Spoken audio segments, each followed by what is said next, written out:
Alô, alô, boa tarde. Começando mais uma edição dos Donos da Bola a partir de agora na tela da Band. Você é nosso convidado até as 2 da tarde. Vamos falar muito da bola que rolou no Mineirão, vamos dar uma passada no Cruzeiro também. Aliás, falando em Cruzeiro, será que o Fábio vai renovar? Semana retrasada, ainda lá em São Paulo, eu disse no Jogo Aberto, através de uma informação que eu obtive, de que teria proposta para deixar o Cruzeiro no final do ano. E aí, como o contrato dele, ele já pode assinar um pré-contrato, não sei. Vamos avaliar. Olha, o Galo ontem venceu o São Paulo, segue líder do Brasileirão. Lucas Prato deu um show à parte, 3 gols. E no Cruzeiro, o Lucha promoveu alterações na equipe do Cruzeiro. Treinou com 3 volantes, hein? Será que tem que fechar a casinha? Tá certo, Lucha? E a tal briga no vestiário? Existiu? O Williams esclarece hoje aqui no nosso programa. O Williams, que esteve na última segunda-feira aqui nos estúdios da Band, gravou com o Diogo Ramalho, vai esclarecer se houve ou não a tal briga no vestiário do Cruzeiro. Daqui a pouco a gente fala de tudo isso. Sua mensagem aqui para Kika Branco, no @ os donos da Bola e Migela, registra daqui a pouco. De Mara Oliveira, Cadu Doné e Edu Panzi, que aliás acertou o placar, né? Mas o primeiro, você sempre erra. E você só perguntou pra ele o placar ontem. Ah, foi? Foi. Só ele que falou. Você não deixou Vocês não falaram. Todos. Aliás, vamos com os nome. melhores momentos aí, ô Capiroto. Roda aí os melhores momentos, vamos ver o que de melhor aconteceu ontem no Mineirão. Começa com você, Edmara Oliveira. Boa tarde, Edmara. Boa tarde para todo mundo. O início do jogo foi mais complicadinho para o Atlético, ele demorou a acertar o posicionamento em campo. O São Paulo chegou a alguns momentos e depois o Atlético fez com que a ofensividade aparecesse muito mais, né? Eu acho que a gente tem que dizer sempre o seguinte: a gente acompanhou os companheiros da imprensa de São Paulo dizendo que o São Paulo nunca jogou como jogou ontem aqui no Mineirão. Acho que isso é uma valorização do próprio futebol apresentado pelo Atlético. O Atlético, no primeiro tempo, ele foi quase irrepreensível, né? Giovanni Augusto, Marcos Rocha, o próprio Prato, e claro que o fato de você fazer um gol atrás do outro também possibilita que o adversário tome um susto e naturalmente ele diminui as ações dele. Então, esse primeiro tempo do Atlético foi realmente muito bom. Virar para o intervalo de jogo ganhando de 3-0 do São Paulo dentro do Mineirão, com apoio maciço da torcida, mais de 47 mil torcedores presentes, é um fato importantíssimo para quem está nessa busca da liderança do Campeonato Brasileiro. No segundo tempo, e aí vale a gente dizer o seguinte: muita gente perguntou por que o Cárdenas jogou só o primeiro tempo. Cárdenas que foi bem nesse primeiro tempo. O Levi tinha dito, para quem acompanhou especificamente pela transmissão do pay-per-view, o Levi tinha dito que o Cárdenas jogaria só um tempo da partida, então era uma coisa meio que planejada. Nas substituições, tanto a entrada do Carlos quanto a entrada do Danilo Pires, terríveis, né?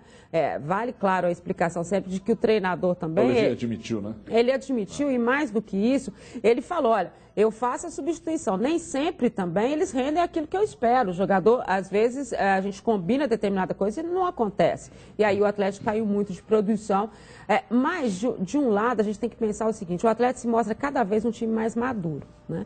Dentro de um mesmo jogo, ele pode ter a variação do momento, ele pode passar um sufoco, ele pode ir mais à frente, ele pode ter o seu contexto de futebol, de toque de bola, de passe, tudo mais acertado, mas ele pode ter um momento ruim também e passar por ele. Isso mostra um amadurecimento de time, que não se intimida com determinadas situações, que não entra em pânico, né?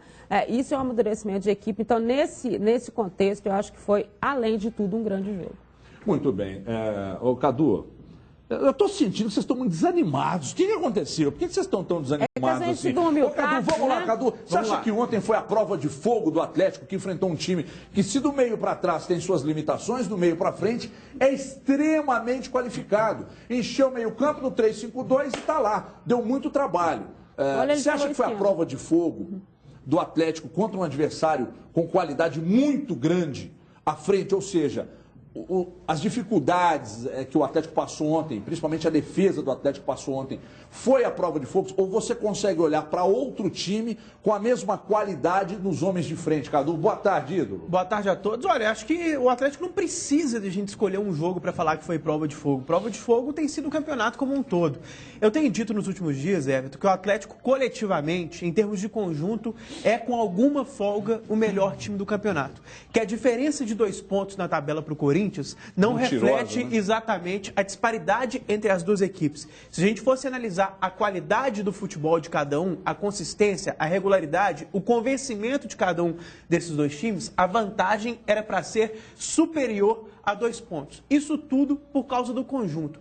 Ontem, o Atlético fez uma grande partida, mereceu vencer, mas em contornos um pouco diferentes. Eu acho que o merecimento do Galo ontem veio muito pela qualidade individual de alguns jogadores, porque em termos de conjunto, o jogo foi muito igual. O São Paulo, em termos de conjunto, foi muito bem, assim como o Atlético. Não estou dizendo que o São Paulo foi melhor do que o Galo nesse aspecto, de forma alguma, mas os dois times, coletivamente, estavam muito bem. O que decidiu, principalmente no primeiro tempo ali, foi a qualidade individual que o Atlético tem na frente, que se mostrou superior à do São Paulo. O Alexandre Pato teve algumas oportunidades e não foi feliz na conclusão. O Prato, em lances até mais complicados, foi letal, foi espetacular, né?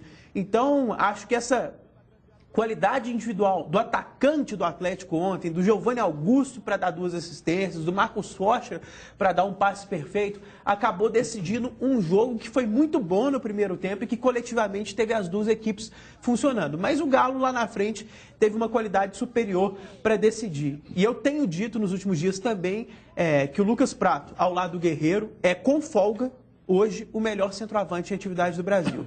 E até falei que se fosse obrigado a escolher um, eu escolheria o Prato, porque é mais dinâmico, apesar de não parecer, é mais leve, é mais veloz. Repito, apesar de não parecer. Para quem só julga o cara na aparência, por favor, olhem o jogo e notem como que o Guerreiro joga, que dá para observar nitidamente que o Prato é mais dinâmico e mais rápido. Então, continuo preferindo o Prato. Queria até recuperar algumas mensagens que eu recebi nas últimas semanas, me espinafrando por causa disso. Eu acabei perdendo. Que o Prato era melhor? Eu falei que o Prato era o melhor centroavante do Brasil, junto com o Guerreiro, e que entre os dois eu prefiro claramente o Prato. Mas o pessoal ficou ofendido, não sei se era flamenguista que acha que o Guerreiro é melhor do que o Prato. O Guerreiro é muito bom, eu só prefiro o argentino. E para finalizar, o segundo e o terceiro gols dele foram qualquer coisa. A gente observa muitas vezes só gols com muitos dribles, gols de bicicleta, gols em que há um jogo coletivo muito bom. As finalizações que ele conseguiu tirar da cartola ali foram espetaculares. O segundo e o terceiro gols dele. O segundo gol, né? Letal. Pô, ele deu um giro, ele saiu caindo, foi espetacular o que ele fez. Então, vitória merecida, mas ontem muito mais apoiada na qualidade individual, porque coletivamente foi muito equilibrado o jogo. Ontem, agora no Jogo Aberto, nós mostramos uma câmera da Band que ficou exatamente na linha do impedimento e que mostra que não houve impedimento do Prato. No terceiro gol. Não, antes do terceiro. Naquele lançamento do Giovanni Augusto. O terceiro gol. É o terceiro, exatamente. Porque no pay-per-view, a transmissão que eles colocaram lá, que supostamente haveria o impedimento, seria no terceiro gol. Agora, gente, no terceiro. O joelho do cara... Mas é curioso, isso. A câmera da Band mostra, inclusive fez a linha, mas exatamente na linha. Porque umas câmeras que estão um pouco à frente passam a impressão de que estavam. Mas o que não muda em absolutamente nada, não é? O que ocorreu ontem, que foi uma eficácia impressionante do Atlético de ter vencido o jogo. Dudu Panzi, e aí? Aliás, parabéns à Band que ela usa essa câmera, é do tamanho desse relógio a câmera. Ela não atrapalha quem está torcedor, imprensa, é diferente das outras, que é um trambolho que fica na frente do torcedor. Então, é um detalhe. Agora, a gente vem falando aqui, principalmente o Cadu Doné, de algumas derrotas do Atlético no campeonato que não foram merecidas, que o Atlético jogou muito melhor. O jogo de ontem mostra um pouco o contrário. Se o Atlético tivesse perdido o jogo de ontem, a gente estaria falando aqui hoje que o Atlético perdeu para um grande adversário, que jogou de igual para igual e que aproveitou as chances. Então seria uma derrota merecida do Atlético ontem, assim como foi merecida a derrota do São Paulo. Porque, gente, foi um jogaço no Mineirão, do primeiro minuto ao último minuto, dos dois tempos, chances de gols perdidas, defesas do Rogério Ceni, do Vitor. Você falou num 3-5-2, eu em muitos momentos do jogo eu vi o São Paulo num 3-4-3. Com o Seturion, o Luiz Fabiano e o Alexandre Pato. E o São Paulo muito intenso. O São Paulo teve 3% a mais de posse de bola, se eu não estiver enganado. Ele jogou de igual para igual com o Atlético. Primeiro tempo foi 50 para cada lado. Agora, o que fica parecendo, o São Paulo perdeu muito gol. As chances foram as mesmas, foram 13 finalizações para cada equipe, o Atlético acertou mais as finalizações. Por isso que eu fiz questão de colocar essa coisa do lado individual. E até para quem ontem, eu sinceramente não sei quem foi, no meu blog falaram que alguém disse isso, e eu respeito a opinião, eu só discordo frontalmente, mas para quem disse que o pato é melhor do que o prato, ontem o jogo foi muito cruel, né? O cara escolheu o dia errado para falar isso, porque claramente a disparidade de ontem foi absurda, porque é isso que o Panzi está falando. Não é que o São Paulo teve mais chances, não. O número de oportunidades foi mais ou menos a mesma. Foi o mesmo. Só que o Galo teve ali uma qualidade impressionante para definir, e o São Paulo em vários momentos com pato, demorava, perdia a bola, mas aí entra também uma outra coisa. O Gemerson de novo jogou demais. Várias vezes ele resolvia. Na sobra ele sempre chegava e resolvia. Quase sempre espanando a bola, mas não errou. O Atlético foi letal. Esse é o resumo do jogo. Os dois times propuseram um ataque, queriam vencer o jogo. Raramente um time vem aqui para Belo Horizonte e joga dessa forma contra o Atlético. O São Paulo não quis saber, se abriu. Só que aí entra a qualidade que o próprio Cadu falou agora. A defesa do Atlético é mais qualificada que a defesa do São Paulo. A defesa do Atlético conseguiu sair melhor. Teve sorte, teve a questão da sorte em alguns lances, a competência do Vitor, dos dois zagueiros, dos volantes, dos laterais. A defesa do São Paulo já não foi tão competente. O ataque do Atlético é melhor que o do São Paulo. Ele foi mais competente que o do São Paulo. Então, gente, um jogo que poderia ter sido 4-4, a gente estaria falando aqui que foi justo. O jogo poderia ter sido 5-4 para um dos dois lados. Acabou sendo 3-1 para o Atlético. Por quê? Porque individualmente o Atlético é melhor que o São Paulo, vive um melhor momento que o São Paulo agora. Se o São Paulo continuar o Campeonato Brasileiro jogando o que jogou ontem, vai subir na tabela. E aí é bom para o torcedor do Atlético, porque o próximo jogo é São Paulo e Corinthians no Morumbi. E aí o atleticano torce para o São Paulo repetir essa atuação. Exatamente. O empate será o melhor resultado. Cadu, rapidamente para mais ou menos na linha do que o Panzi falou aqui no final do comentário dele. Eu acompanhei vários jogos do São Paulo nesse campeonato. Acho que foi o melhor jogo do São Paulo. Também acho. Na competição. A Renata disse que foi contra o Corinthians, na fase da Libertadores e tal, mas aquele jogo do Corinthians não quis jogar, né?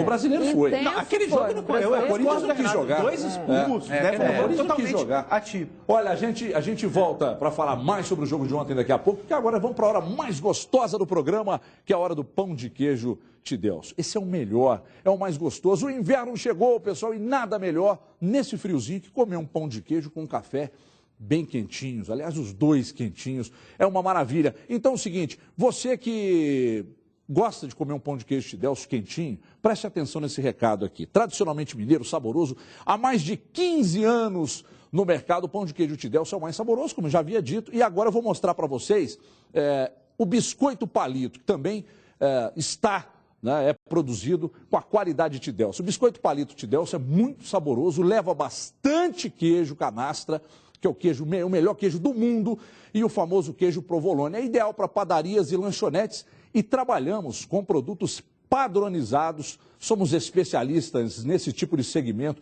Você, consumidor que for a alguma padaria ou lanchonete, se não for Tidelso, não compre. Você merece Tidelso, um produto de alta qualidade que não vai te dar aquela famosa azia, e não dá mesmo. Olha, tem também um mini biscoito, que a receita do biscoito palito é a mesma receita, só que o tamanho é um pouco menor. Ideal para padarias, supermercados. O Tidelso é especialista nesse tipo de produto. E para você, então, vender aí no seu supermercado, vender aí na sua lanchonete, na sua padaria, basta ligar 31-3589-6464. 31-3589-6464. Lembrando que, se você for pessoa física, um pedido de 5 quilos ou acima de 5 quilos, a entrega é de graça, desde que seu endereço esteja cadastrado aqui. Mas, se você quer revender, vá ao supermercado, exija os biscoitos Tidelso, pão de queijo Tidelso, você e sua família merecem o melhor. Então, o que você está esperando? Ligue agora para vender, para revender ou para ter aí na sua casa. 3589-6464, não deixe de ligar ou acesse o tidelso.com.br. Ok? Fechou então? Se liga aí no pão de queijo Tidelso, hein? Ontem o Lucas Prato foi o nome do jogo. Vamos ver o que ele mesmo disse após a atuação de gala ontem no Mineirão. Acompanhe. Sabíamos que iba a ser un juego de de ataque por ataque, que ellos atacan con mucha fuerza, tienen muy buenos jugadores, pero creo que Atlético hoy fue más contundente en la finalización y creo que el segundo tiempo podríamos haber feito un gol más, pero bueno, es importante ganar y el segundo tiempo ganarlo tranquilo. Prato, 3 gols, mas muita correria, muita luta e participação. Como é que você define essa partida sua de hoje? Partida de time que brigan por el campeonato. La verdad que sabíamos que era un juego para ganar y mantener nuestra liderança y nuestra candidatura al título, y creo que hoy fue un jogo así. Primeira vez que tinha feito 3 gols, qual que é a sensação de... Feliz por ganar, nada mais que isso.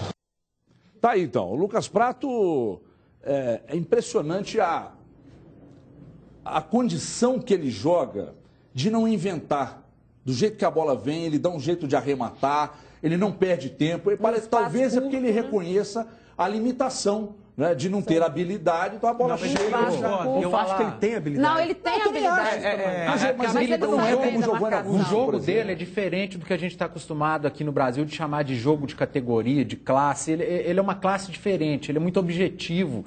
Eu até brinquei com você, um jogo contra o Figueirense, ele driblou o zagueiro lá, parecia que era um cone o zagueiro na frente dele. Agora, o reconhecimento em relação ao Lucas Prato não vem só da gente aqui de Belo Horizonte. Ontem o Osório, técnico de São Paulo, foi claro na entrevista coletiva. É o melhor centroavante do futebol brasileiro hoje, o Lucas Prato. Então, tem telespectador que fica chateado quando a gente fala isso, porque aqui tudo é rivalizado aqui em Belo Horizonte, assim como é no Rio Grande do Sul. Então, quando vem a opinião de fora, de São Paulo, do Rio, às vezes o cara fica mais manso quando ouve a opinião. Então, tá aí, ó, o Osório falou que ele é o melhor centroavante do futebol brasileiro. Apesar de eu achar características diferentes, eu acho o Prato mais completo que o Guerreiro, o Guerreiro melhor dentro da área, mas ontem dentro da área o Prato foi impacável. Gente, além desse endosso aí do Osório e de outras pessoas na imprensa paulista, carioca, que tem esse lado, não é que eles são mais importantes, mas é porque tira esse ranço de achar que a gente está falando por torcida. O cara foi o melhor jogador do Campeonato Argentino, foi o melhor centroavante. Ele foi o melhor jogador do futebol argentino. Pela segunda vez consecutiva, o melhor em campo, porque com o Figueirense disparado, ele já tinha sido a principal figura dentro ali das 4 linhas. Para mim, depois desses 2 jogos, fica firme ali como o melhor atacante do campeonato. Na seleção do campeonato, ele tem que estar. Por causa desses 2 jogos? Não, já estava na briga, já estava no bolo. Aí faz 2 jogos espetaculares. Aí tem o diferencial para realmente se fixar nessa seleção. Colocaria o Giovanni Augusto na seleção do campeonato, colocaria o Gemerson na seleção do campeonato, o Rafael Carioca na seleção do campeonato, o Luan talvez só não entre porque está muito tempo machucado, mas no início estava pela média que ele tinha ali. E outra, pena que o Lucas Prato, primeira vez que ele fez 3 gols na carreira, que o jogo não foi no domingo, né? Porque ele tem bom gosto pra música. Sempre aparece com a camisa da Galo Metal, ele gosta de rock. Então ele ia pedir uma música boa, ia fugir desse lugar comum dos pagodeiros. Ele gosta muito de Kiss. E a gente não pode esquecer do goleiro do Atlético, o Vitor, contra o Figueirense. Foi muito bem. Ontem voltou a jogar muito bem. Então o atleta está muito certo, está muito certinho. Ainda sobre o Atlético, fora da questão do jogo, mais um detalhe, e não é informação, é uma opinião. Eu acho que o Patrick vai renovar com o Atlético. Por quê? Porque eles têm conversado. Porque você acha que o Marcos Rocha tem chance de sair, se não for agora, pelo menos no início do ano que vem? Eu acho que para o início do ano que vem até que sim. Acho que agora mas eu acho que o Patrick vai renovar com o Atlético. Aliás, de 8 dos 11 titulares do Atlético que estiveram em campo ontem, 8 têm contrato até 2019. Então, isso que é legal. E eu acho, é opinião, repito, não é informação, que o Patrick vai renovar com o Atlético. E outra coisa, eu não sei não, mas eu acredito que até o mês que vem vai pintar um ou vão pintar 2 jogadores aí na Atlético. E só para completar isso, mas que o Everton está falando, eu conversava com o Cadu esses dias, a gente falava sobre isso, que é preciso valorizar esse trabalho que a diretoria do Atlético fez de renovação. Todo o time, ou é até 2018 ou é 2019. Isso dá uma tranquilidade para se trabalhar. E eu sei que lá dentro eles até brincam assim com o Levir, olha, não sei se você vai ficar para a próxima temporada, mas está todo mundo aí do mesmo jeito. Claro que o Atlético sabe que vai ser muito difícil não receber uma proposta pelo Lucas Lucas Prato, por exemplo. A gente sabe que ele tem sido observado, já receberam consultas sobre várias situações dele, e até porque, mesmo nesse contexto deste momento, que ele não saia nessa janela que você tem um maior investimento, no final do ano, quando você tem menos dinheiro da Europa para investir, mas você investe especificamente num jogador, o montante pode ser maior. Então, é um jogador também que eles procuram ter essa substituição. E sabe o que mais tem se falado do Lucas Prato em termos internacionais? E aí é uma informação, é o que os empresários e tal falam, que ele é tão objetivo que se você pegar todos os lances dele, ele dificilmente manda uma bola na arquibancada, ele manda na trave, ele manda... é o melhor finalizador do Atlético. Exatamente, o senso dele de espaço é muito diferente. E de tempo também, né? Isso faz com que... E você já viu, por exemplo, a gente acompanha demais o jogador, e principalmente o que é muito marcado, ele cai, faz cena, não sei o quê. Ele não. Ele levanta e vai pro jogo. E não ele levanta... Agora, a Dilmara levantou uma questão agora há pouco ali na redação, daqui a pouco a gente vai falar disso aqui.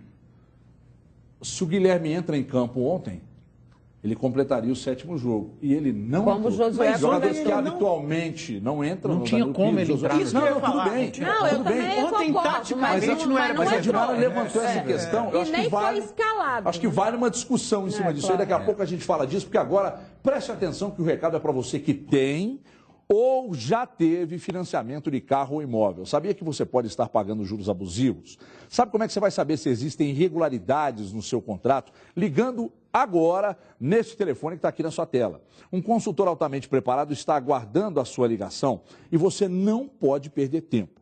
Ligue agora, marque o seu horário totalmente sem compromisso, o cálculo é feito de forma gratuita e você já sai de lá sabendo dos valores justos de suas parcelas. Além de reduzir o valor das parcelas dos seus financiamentos, você ainda pode receber de volta, preste atenção, o valor pago, devidamente corrigido e até mesmo em dobro.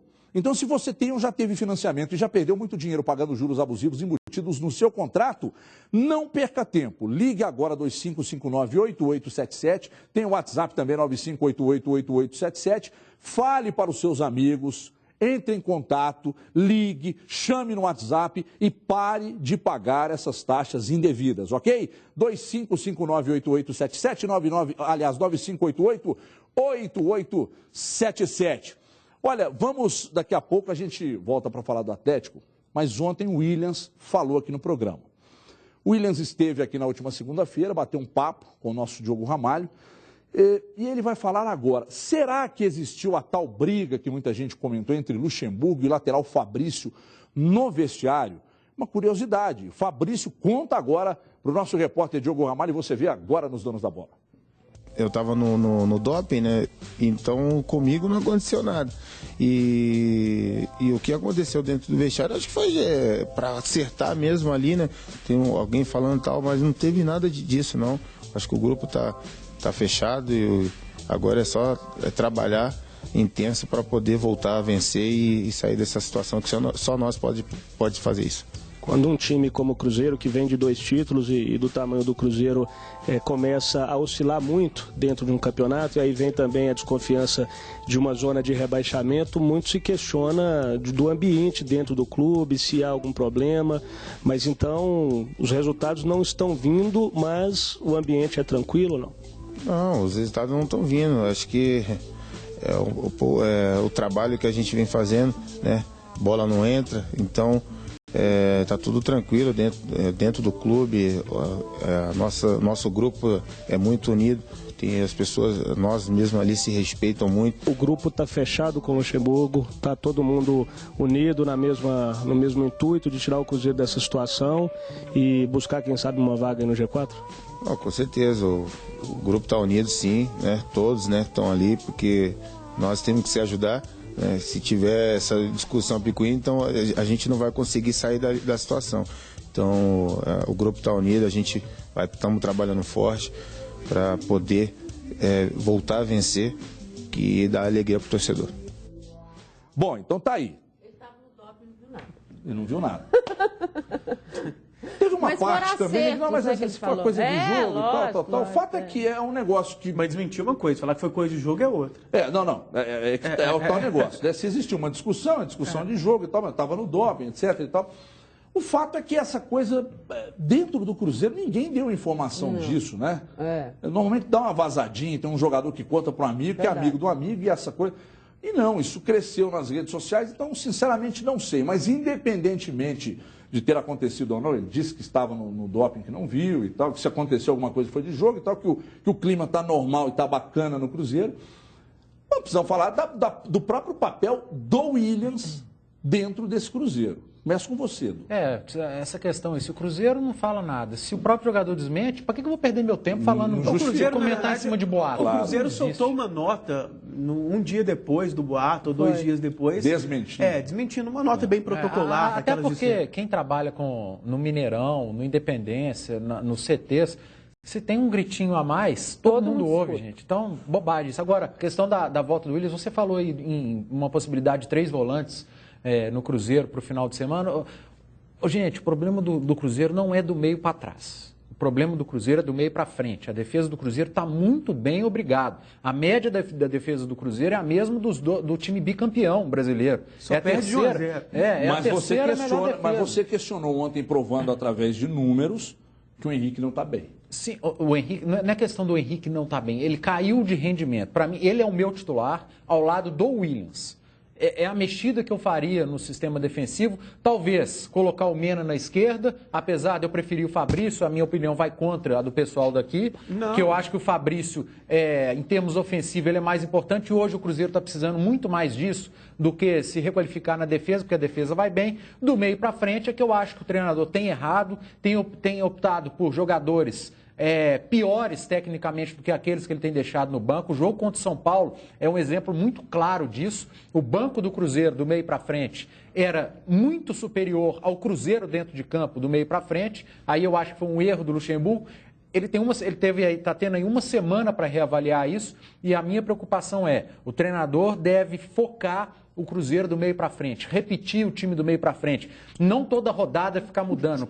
Escolha determinados jogadores, os melhores, escale esses, dê tempo para que esses jogadores mostrem que eles são melhores. Se ficar toda rodada, entra a Arrascaeta, tira a Arrascaeta, volta o Damião, entra o Joel, vai com o Vinícius Araújo, o Marquinhos entra aqui, fica 2 fora, não dá. Não vai melhorar, não vai sair dessa estagnação que ficou o Cruzeiro. Vai continuar tomando pouco gol e fazendo nenhum lá na frente. Esse é o perigo. Veja só como é que são as coisas, hein? Há alguns anos, quando o Cruzeiro partia para jogar contra o Sport Recife, mesmo na Ilha do Retiro, nós jamais... Vai ser na ilha ou vai ser na arena? Não, vai ser na arena. Vai ser na arena. Mas quando jogava na Ilha do Retiro, a gente sempre imaginava de quanto o Cruzeiro iria ganhar do esporte lá. E eu estou indo, inclusive, em anos em que o Cruzeiro não tinha um time espetacular, como teve nos últimos 2 anos.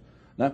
Eu quero perguntar ao Cadu e Admar o seguinte: um empate contra o esporte lá pode ser tratado como um bom resultado? Daqui a pouco vocês respondem, porque eu quero a Kika Branco, que ainda não falou, poxa. A culpa foi minha, Kika. Cadê a Kika? Ô, Kika, você tem 10 minutos para você falar o que você quiser.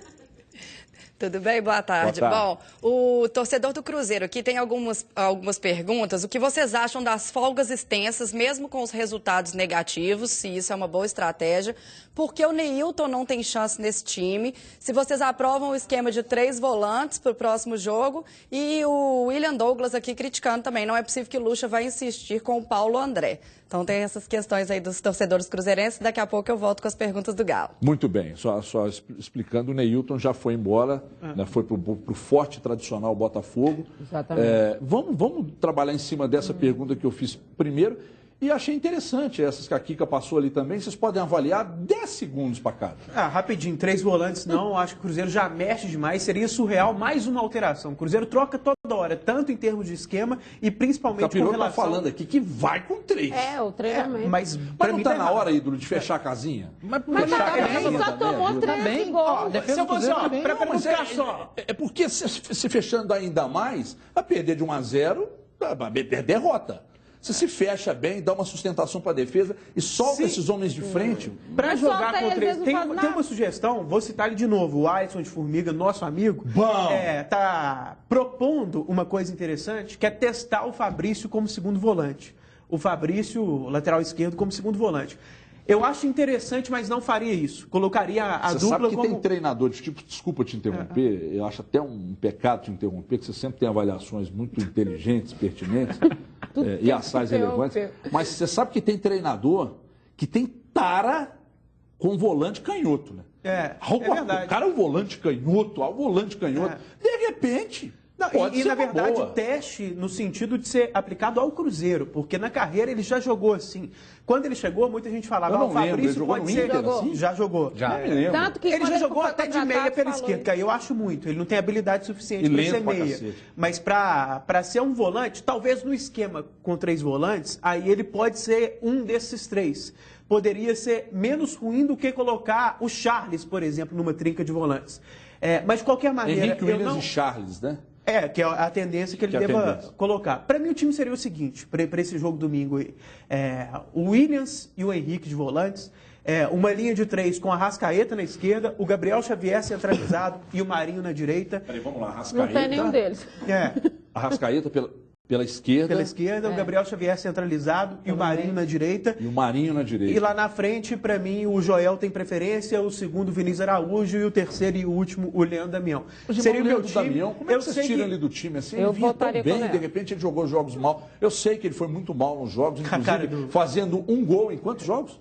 Ele tem 2 gols no Campeonato Campeonato Brasileiro. Ele tem 2 gols em 15 jogos. Mas ele não jogou todos. Ele tem 2 gols. Mas vamos pegar. O Campeonato Mineiro não serve de parâmetro. Eu sei que não serve, mas é o que temos para o momento. Deus que ajude que a Sul Minas venha em 2016. Não é o que temos para o momento, Everton, porque ele já jogou Libertadores e Brasileiro e não jogou nada. Eu estou falando o seguinte, o Cruzeiro recebeu um Leandro Damião totalmente desprestigiado, né? Ninguém mais acreditava e ele fez um bom estadual, aliás, um ótimo estadual.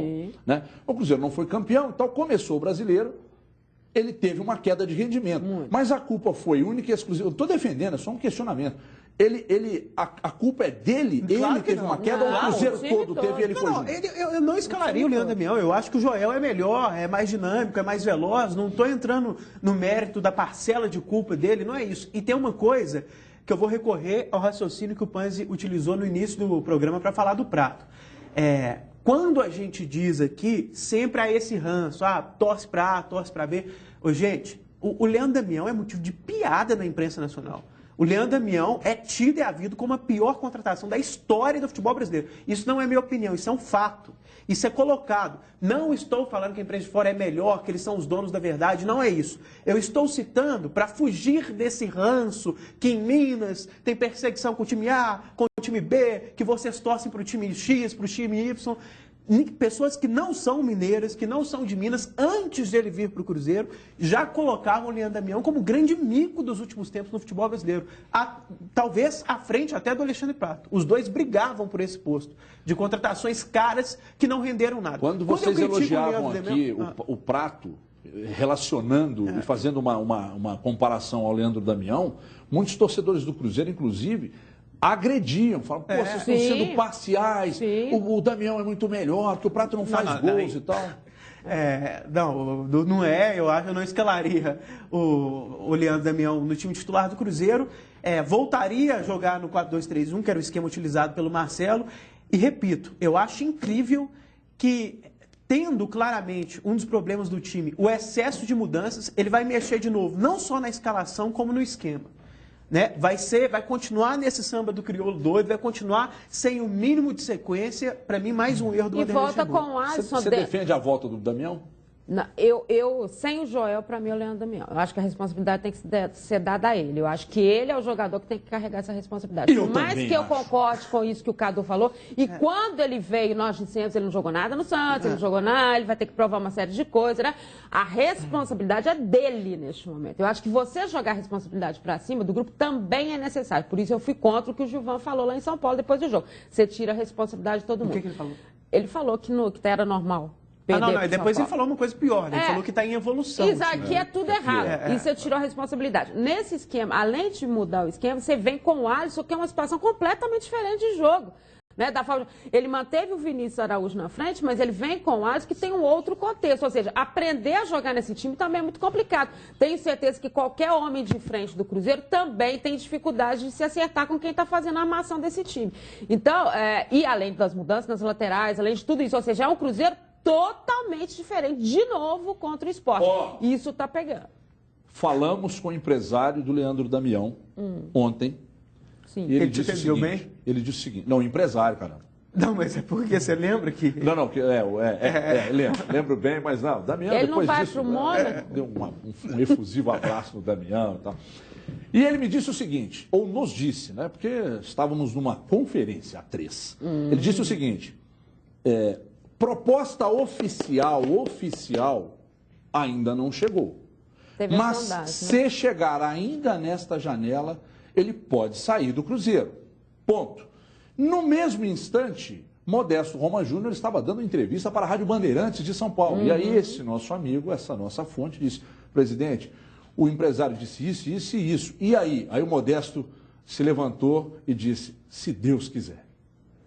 No mínimo deve ter lá uma beirada que vai para o Santos e tal. Então, pode sair ainda nesta janela o Leandro Damião. Eu disse pode. Palavras do empresário dele. Pode. Se pintar um negócio bom, ele sai. Quer dizer, uma coisa lógica. Ele não falou nenhuma grande novidade para mudar o mundo. Se pintar uma grande proposta, ele pode sair.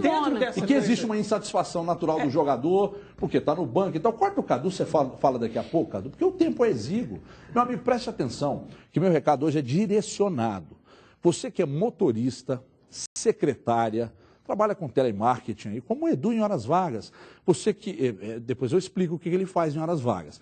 Você que é bancário, tem outra profissão que te obriga a ficar muito tempo sentado e por causa disso sofre com dores nas pernas, cãibras, dormências, tudo causado pela má circulação. Você sabia que o colchão oriental J2000 também pode te ajudar?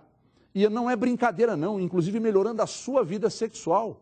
Olha aqui, o colchão oriental J2000 é o único que possui, mostra aqui, Sheik, as pastilhas, olha aqui, de lúmen magnéticas, elas estão espalhadas, está vendo essas bolinhas pretas aí, sobre o perfilado massageador, que auxilia o seu corpo na melhora da circulação sanguínea. Então preste atenção no que eu vou te dizer.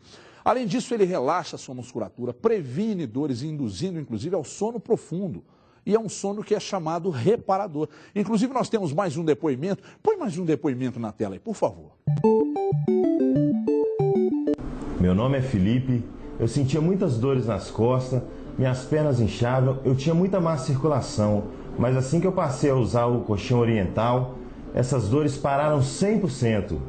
Nós indicamos para todas as famílias. Dimara tem 6 filhos. Um para cada filho na casa dela. Olha, 0800 038 2000, adquira o colchão que vai te trazer saúde. Aproveite a promoção, porque na compra do seu colchão J2000 você ganha uma cama box e um lindo edredom. E atenção, se você é aposentado ou pensionista, a condição é ainda melhor. Então não deixe de ligar. Colchão Oriental J2000, quem dorme bem vive muito melhor. Eu tenho uma avó que mora lá em Bom Despacho, ela tem 186 anos, ela dorme só no colchão Oriental J2000. Olha aqui, presta atenção, eu vou para um break rápido, 2 minutinhos, eu quero a sua participação no @osdonosdabolamg, na volta a Kika já registra a sua mensagem, 2 minutinhos, até já. Os donos